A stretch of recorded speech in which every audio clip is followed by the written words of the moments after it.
Welcome, everybody. I'm Dr. Jill Center from Technology and Language Center. I'm the owner and director.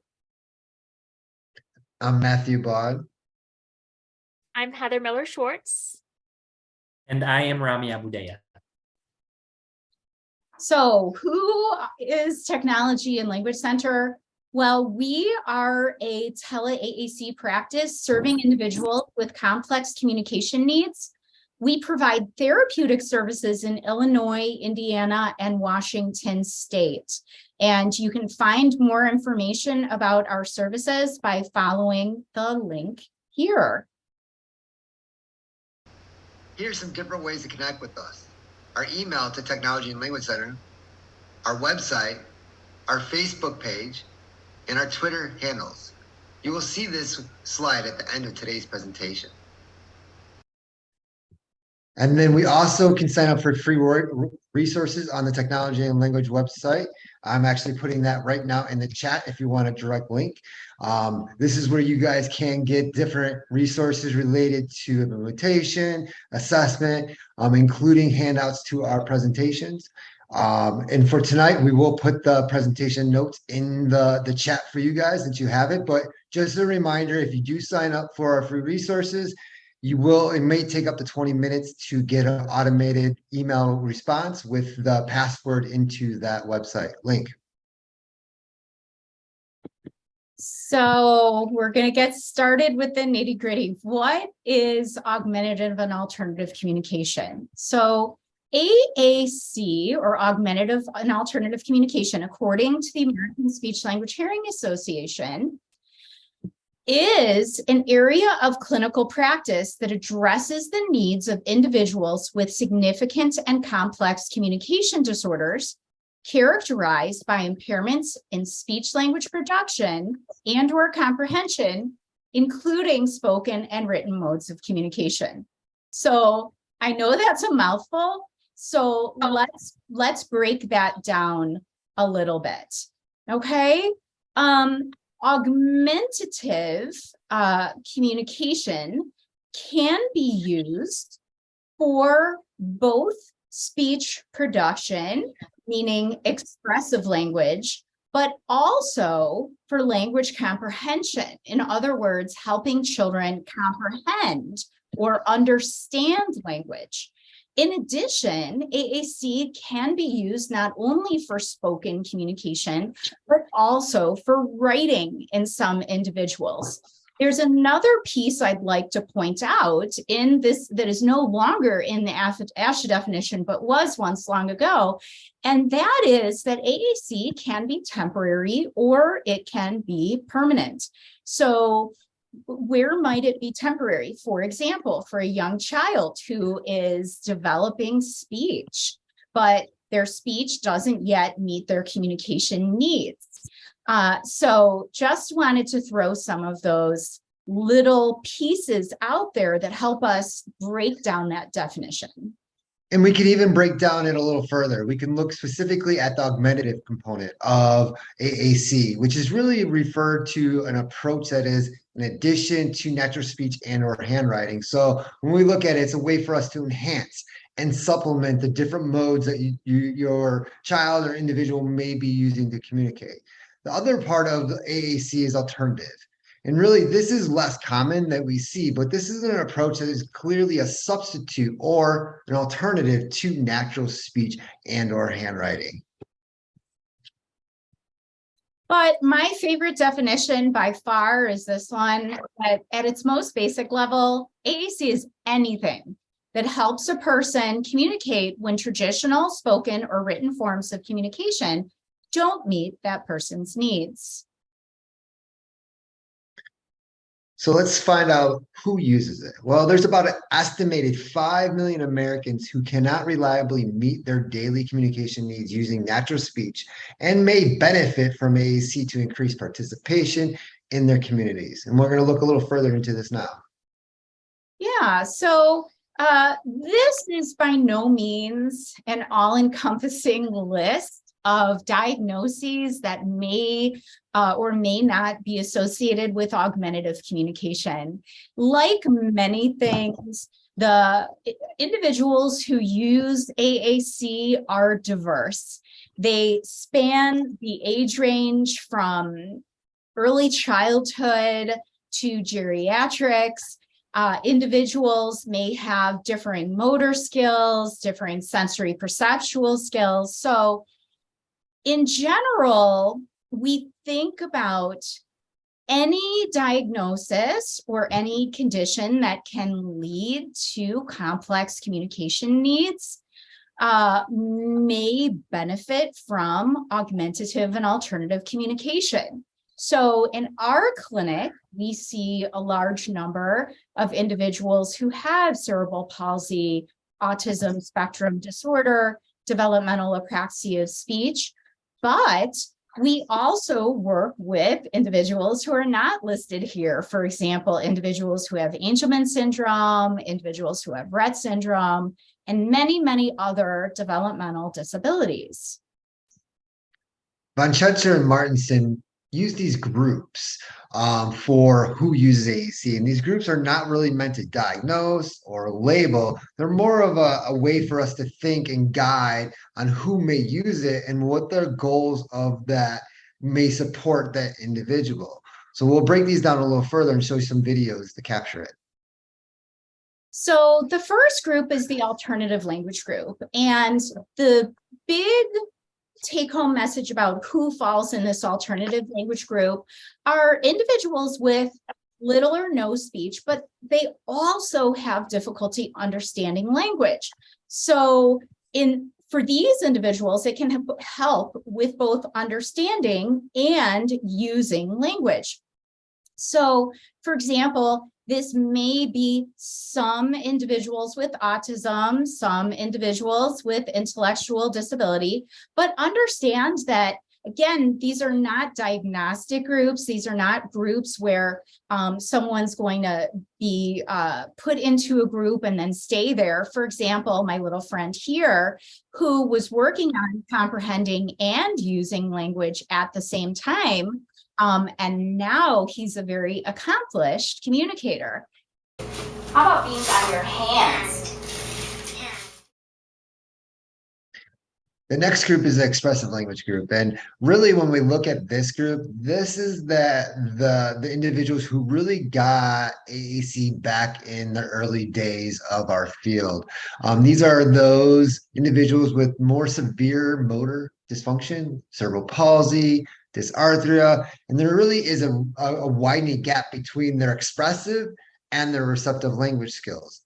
And when we look at why we're going to give AAC and the goals that we're going to really kind of aim for, it's like we want to make sure we give them a way to express their needs, interests, talk about what they like, comment, ask questions, participate, and really develop more of those academic skills like literacy and so forth. And we're going to watch this video of our teen here with cerebral palsy share about her day. I buy Mom.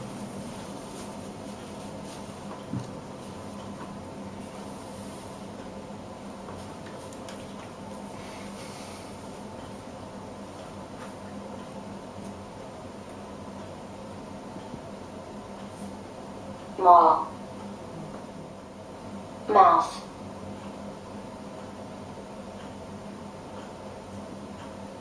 Toy. I buy Mom a mouse toy. So you can see she's got a Minnie Mouse doll in her lap. And so she was telling me about her trip to the store during the day. So like Matt said, although historically, this is the group of individuals who got AAC back in the 70s and early 80s. That is not limited. AAC is not limited to this group. Okay. So this last group, the supported language group, is often overlooked. These are individuals who talk. These are individuals who have moderate motor speech dysfunction. So they may have problems with speech and their speech may be hard for others to understand, but they may develop more intelligibility later on. So again, some individuals with Down syndrome, some individuals with verbal apraxia. And for this group, we would want to provide AAC to provide a bridge for development of speech and language. And again, that means to increase or enhance participation. So let's watch my friend here, and you'll hear she has quite a bit of speech. And a lot of times people understand it, but when she doesn't, that's when she needs her speech generating device. Cindy. Okay, I have no idea, so you're gonna have to tell me another way. Let's go get your. I like to eat. Cindy.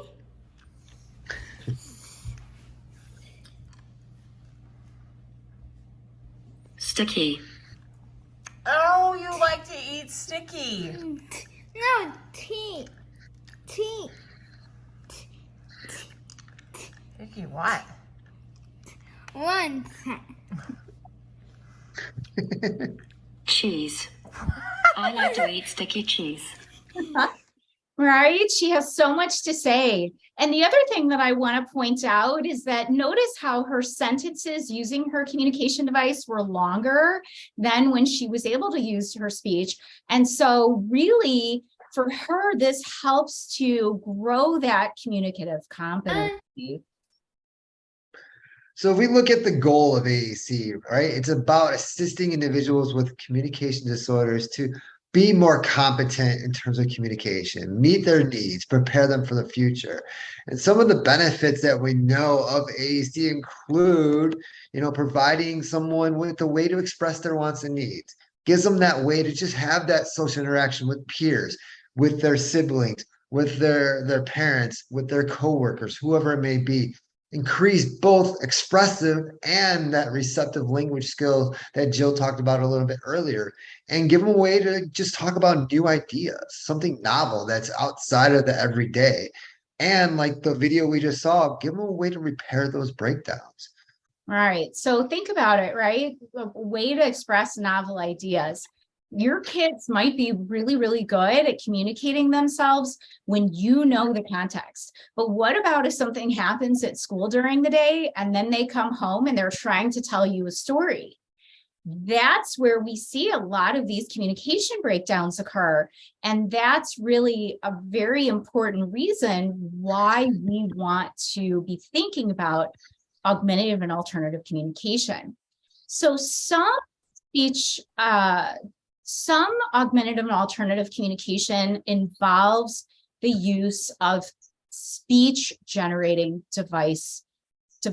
So let's think about what that definition encompasses. So speech generating devices is a more medical term, but it is durable medical equipment that provides an individual who has complex communication needs with the ability to meet his or her functional speaking needs. And when we say functional, we're not just talking about asking to use the toilet, right? We're talking about socializing. We're talking about expressing novel ideas. We're talking about all of it. So a speech generating device may be one piece of an AAC system. And something else we might hear a lot is this idea of aided communication. And this is a support or an aid that's external to our body. This includes communication boards like this, or communication devices, a speech generating device that we see here. And this can include a lot of different aids outside of our body. And you can notice in the picture with the girl that's using a speech generating device there. Yeah, but even if an individual uses a speech generating device, all of us use unaided communication. We gesture for the check in a restaurant. We might point to something in the menu, especially if we're not sure what the item is, but we think it looks good. So we all use unaided communication. My professor, Lyle Lloyd, used to say, Unaided communication is anything you can take in the shower with you.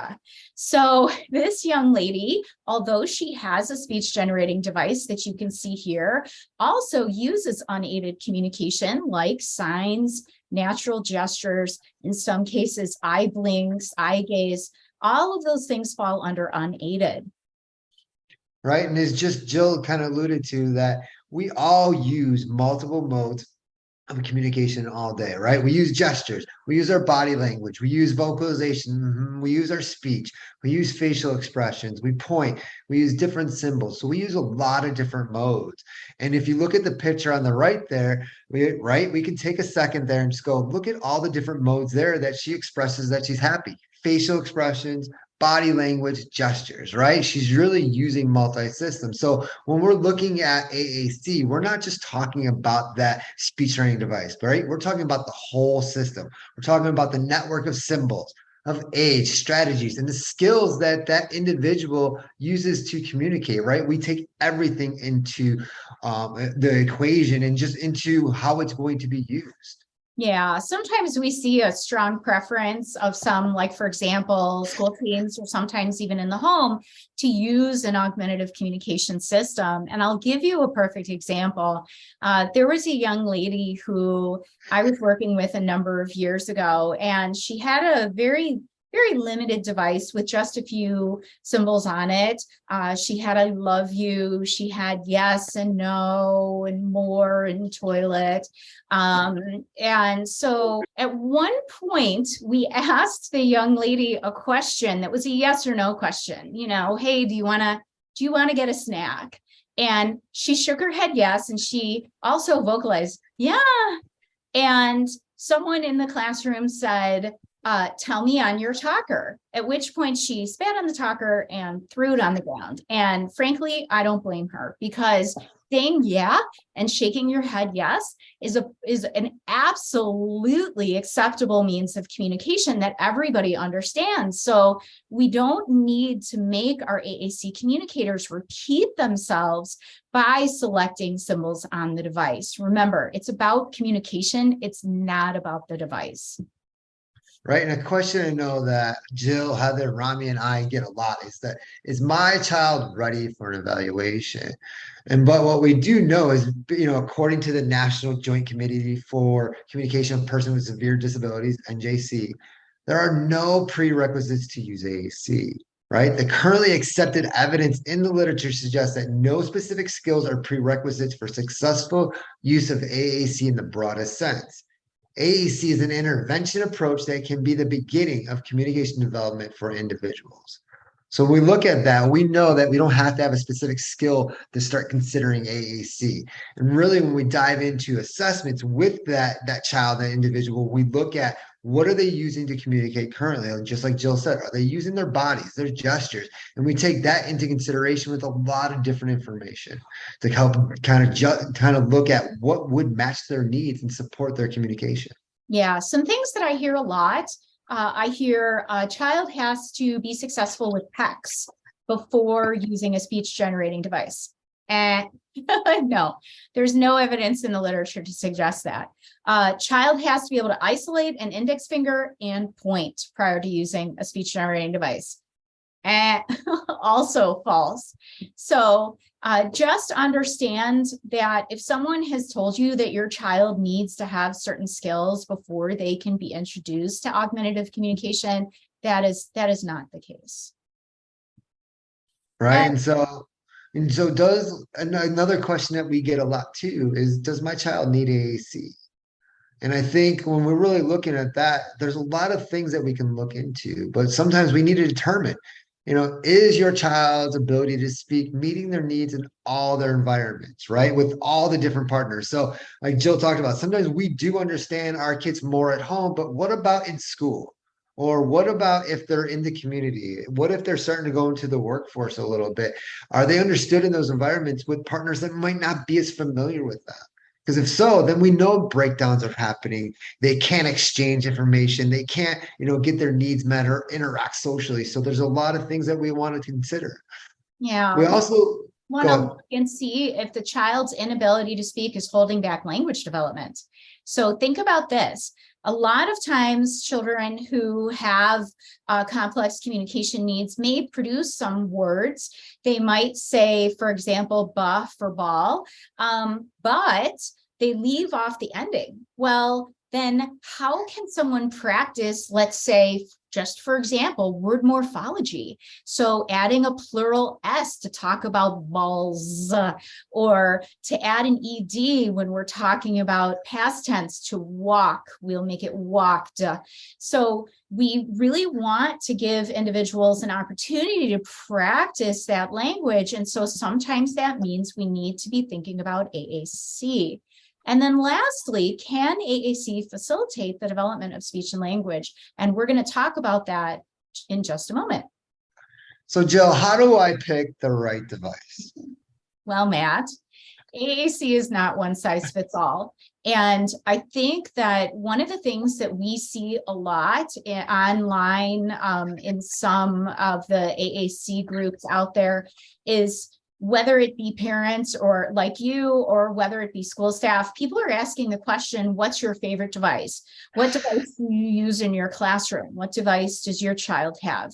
And what I will say is that that's really irrelevant to what's going to work for your child. So someone else's favorite device really doesn't necessarily mean that that's going to work for your child, because each child has their own unique strengths and needs. And there are literally hundreds of apps, speech generating devices, low tech and no tech strategies available. So Matt was already showing you a few of those, but a lot of people think AAC is a dynamic display high tech device, or they think it's an iPad where I've got my Australian accent going here. Read. Book. Okay, but that's not all that can be AAC. Matt's showing you a placemat that they use in their early childhood classrooms. One of our low-tech communication boards. So there's a lot of different things that our students and our children can use to effectively meet their needs. Pod, text, object symbols. So there are so many different things, and you can see them pictured on this slide here, that can be effective. And so the question is, what is going to be a good match for your child? Because one of the things that we know is that selection of an inappropriate communication system can result in limited success, and in some cases, device abandonment. And Matt and I are speaking next month at the Illinois Speech Language Hearing Association convention, and we're talking about device rejection and abandonment. And one of the three biggies, the three big factors that lead to device abandonment, is improper fit. Meaning, you as a parent thinks the device has too little language, too much language. It has the wrong icons on it. Your child needs high contrast and can't see regular icons well, but that's not on the device. For whatever reason, a poor fit can lead to device abandonment. And Shelley Lund talks about this. That really sums up how do we find the right device? Well, a comprehensive assessment and recommendation of AAC are critical factors in success of interventions for children with complex communication needs. So, right, we're not just looking at the device that I like best or that we use most often. A comprehensive assessment really looks at that child's current communication skills expressively. What are they doing? How are they communicating with you guys at home, with friends? We look at what they understand receptively. We also take into consideration things like their motor skills. Like, are they ambulatory? Are they walking around? And we take all that into effect to really kind of figure out what's going to set us up for success for communication. Yeah, and we're going to talk about that in just a second. And you're going to actually get to see a free feature matching checklist that we have on our website. So who is involved in this AAC assessment? We want you. Everybody. Families. Yeah, we want families involved in the AAC evaluation process. Sometimes preferably with older students and children, we want the AAC communicator involved and telling us his or her preferences. We want speech and language pathologists, occupational therapists, physical therapists, Your physician does need to write a referral for AAC services. So they're involved, and they also provide certificates of medical necessity if you're purchasing a device through insurance. Teachers at school, social workers, and psychologists can all be involved. And the big take home there is just as when you're looking at this, it's all stakeholders that are involved in your child's life. We really want that input because everyone sees something that really might be vital for us going forward. So I think this is something that we hear a lot of too. Like, I want my child to speak. Should I wait for us to start using and looking at AAC?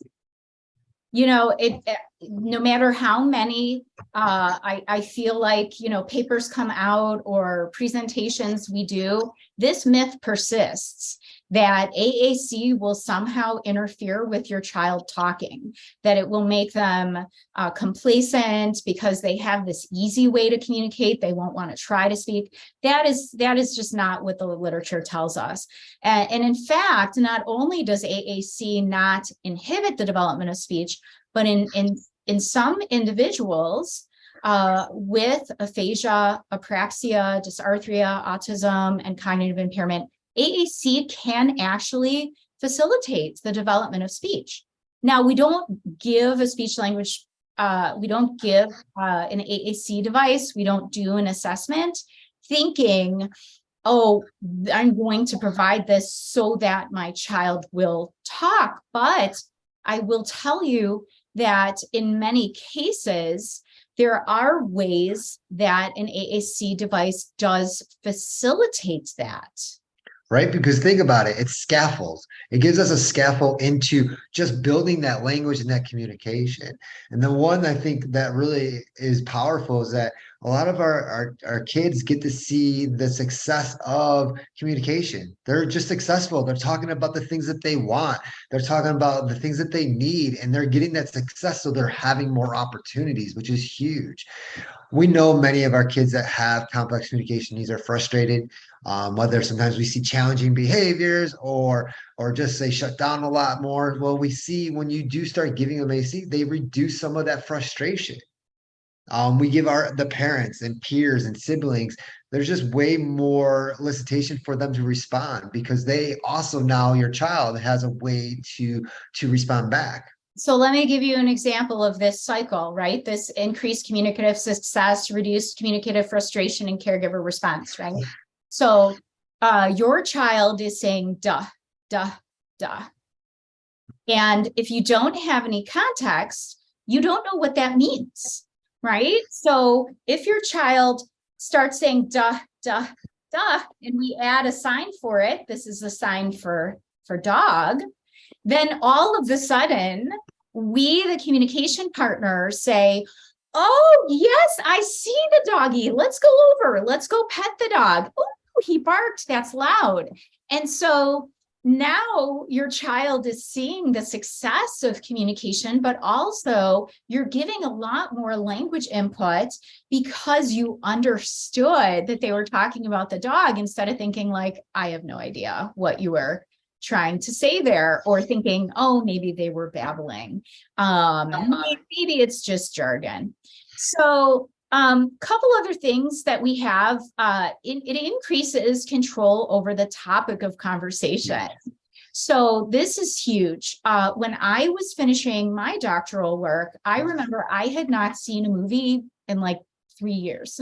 Literally had no social life at all. And so my family, their big topic of conversation, everybody really loves going to the movies and talking about all the actors and talking about the plots and what's happening.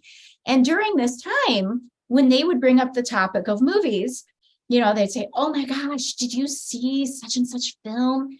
And I stopped communicating because I can't contribute to this conversation because it's not a topic that I picked. So really, really important. And then lastly, it makes language visible. Think about this. The word dog is here and gone. I say it and then it's gone. But if I grab my communication board and I say dog and I touch dog, now the child is hearing it through two different modalities. They're hearing it and seeing it. And this is static. This isn't going to go away even after the spoken word dog disappears. Right. So again, we look further into AAC and natural speech. We have more of the literature to support us, right? So today, professionals realize that AAC strategies can provide children who have developmental delays with an immediate means of communication, can facilitate expressive and receptive language development until other communication modalities improve. That is their speech, and can serve as a bridge to future spoken development. So as we just talked about the way it scaffolds and gives more ways for responding, control the topic, we see a lot of this with our clients and students. So devices can be expensive. What funding resources are available? Well, we have a lot of different resources. So we can go through our early intervention. We can also go through schools, private insurance, Medicaid, Medicare, and then I know in the states like here in Illinois and others, there are some loan programs also that can help purchase assistive technology for those in need. So we're going to turn it over to Rami now, because now we've talked about getting the device that's the right fit, but that's not the end of the story. Yes, because you get the device with the right fit, you've done your assessment, you've got your funding, and everyone's on board. So you get the device. Now let's talk about what to expect. I'm going to start with what not to expect. Do not expect that you hand your child a communication device and they immediately become a communicator with it. It's unrealistic to expect them to spontaneously use this device on the first day we hand it over. Learning a new language or a new communication system requires immersion. When people learn a new language, they'll often travel abroad or they'll develop groups in their community to get a lot of practice and a lot of exposure. So to drive that point home, we're going to do a little exercise. Everybody look at this little graphic here on the side. I'd like you all to go in the chat and take a guess at what this means.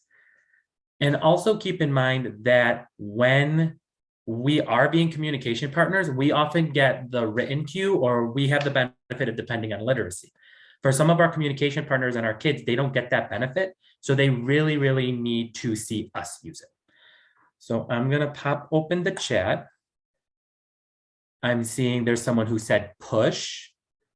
I'll be honest, when I first did this exercise, I thought actually, I'm not going to say that because I don't want to give any clues away in case anybody's thinking that. I see down. So we have push, down, pick up. Okay. So those are a few, or inside, sit down. These are squares. These are all solid guesses. This symbol actually means every, because the arrow is pointing to every square. When I first did this, I actually thought it meant same. So there was a lot of different ways to interpret that image, but we needed the example. You all needed my example of saying every to understand what that symbol means, and our communication partners, our kids, need the examples from us. So one way to learn these things is through therapy. Speech therapy with a speech generating device is one way to help your child learn how to use this device. And here at Technology and Language Centers, we are specialized and we provide tele-AAC services. And the nice thing about this is that could be done during your natural routines and your activities at home. So here's a little fun fact.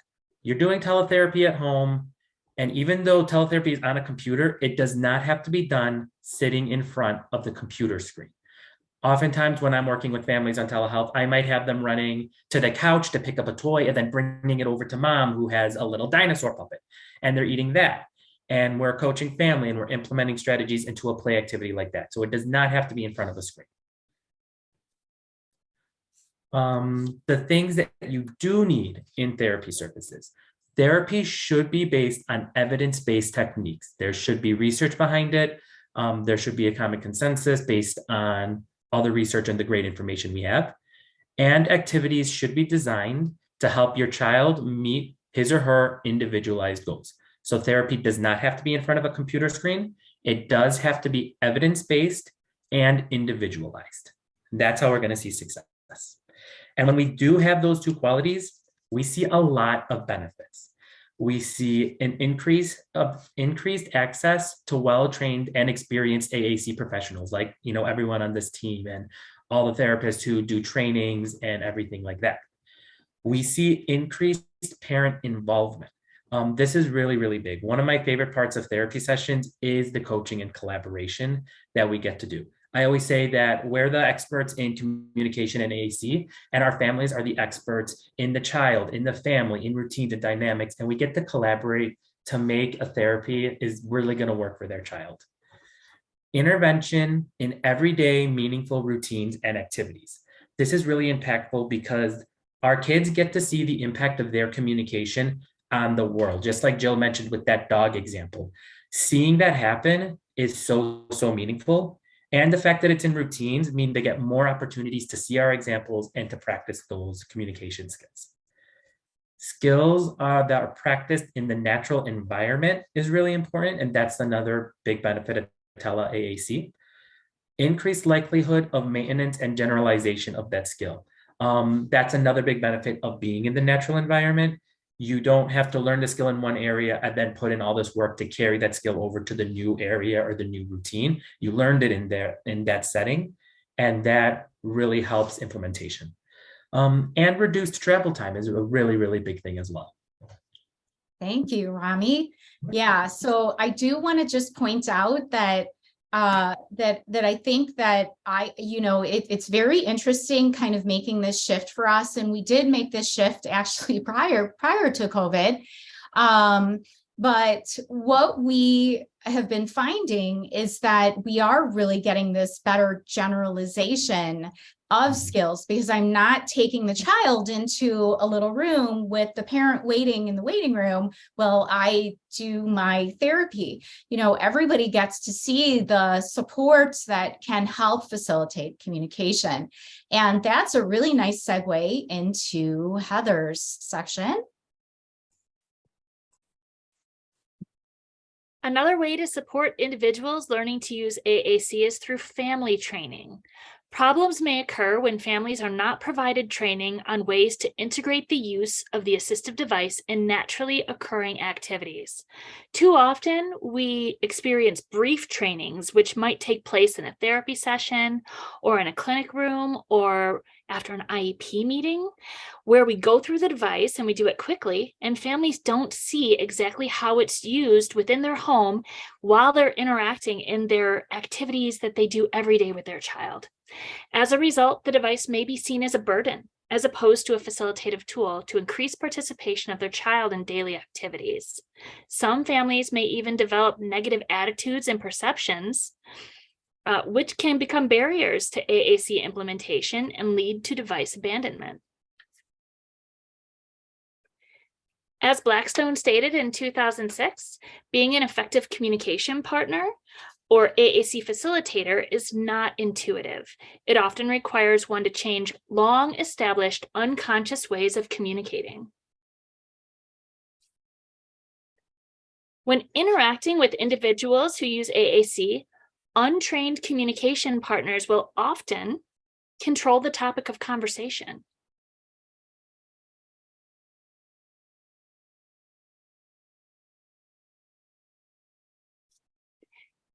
They also may dominate conversational turns.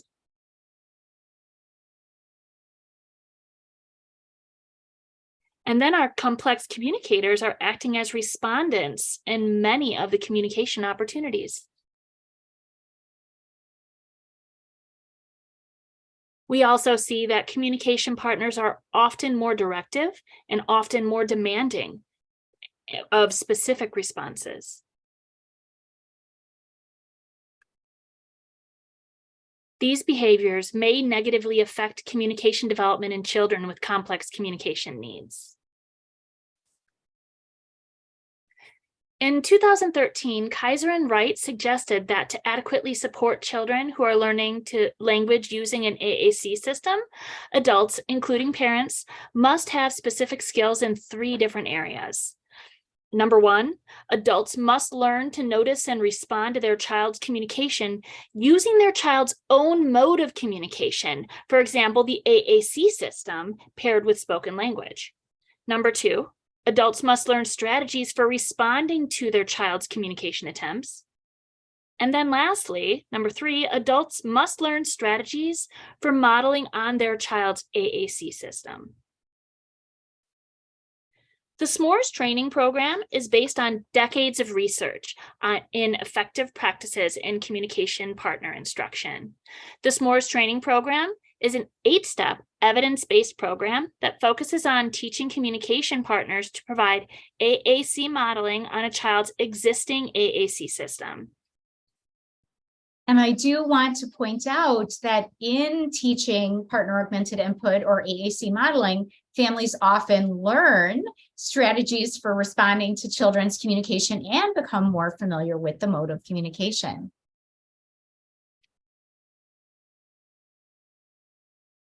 SMORRES was specifically designed to be used within naturally occurring routines and activities in the home.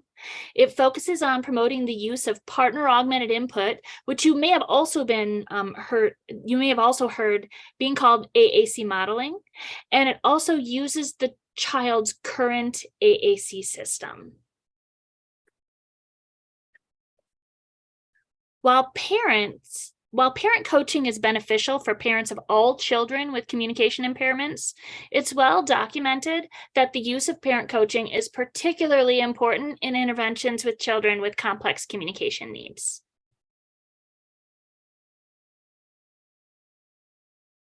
So Matt and I are going to just do a quick rundown because we have done research on the SMORRES training method. And this is just the research on SMORRES at home. But what we found, and by the way, if you want, maybe Matt can pop this in the chat as well. There is a copy of our research article free as a download on our website. But when we went through this training with parents of children with complex communication needs who had speech generating devices, all of the parents in the study demonstrated the ability to perform all of the components of successful modeling that we use. So slow rate, model, respect and reflect, repeat, expand, and stop. Parents also significantly increased their percentage of utterances modeled on their children's speech generating devices before and after the training. So it's not uncommon prior to a training, again, to see some of those things that Heather talked about. So dominating conversational turns, asking lots of questions, demanding specific responses. And at the end, we actually saw an increase in commenting and modeling. And then the other thing that we saw in this study is that the percentage of unique words modeled, meaning the variety of things that you are talking about in the home, was increased. So this was not just modeling, I want a cookie, I want water, I want, right? It was more varied than that. Oh my gosh, look, it's a big cookie. Uh-oh, it broke. So, you know, all of the things that you might talk about during a regularly occurring activity at home like snack. And then 3 of our 4 child participants demonstrated increase in unique words used following the parent instruction. So meaning children grew the number of words, their vocabulary, simply as a result of parents modeling. Right. So in summary, AAC is anything that helps a child communicate when speech isn't meeting his or her needs, all environments. So again, consider outside of the home, outside of the school, and all the different places. And just remember, there are no prerequisites to use AAC. Right? We don't have to go through the hierarchy of PECs to low-tech to static devices. We can use an evaluation to determine what are the best features that matches your child's need. Selecting an appropriate AAC system requires an examination of the child's current strengths and needs, as well as features needed in the system. So as we talked about earlier, we really do look at their current communication skills. We take that into consideration, as well as looking at some of the future needs that are going to be coming up for them. AAC doesn't interfere with speech development, right? We saw that for some, it does increase it. It can provide a scaffold. It can provide some of those more opportunities for communication. Something that we really do know that most children do require intervention. They need therapy if they're going to be proficient communicators, learning how to use it in terms of, asking questions, meeting their needs, commenting, socializing, and a variety of other skills using different techniques, including from SMORRES, like modeling and other techniques that we use.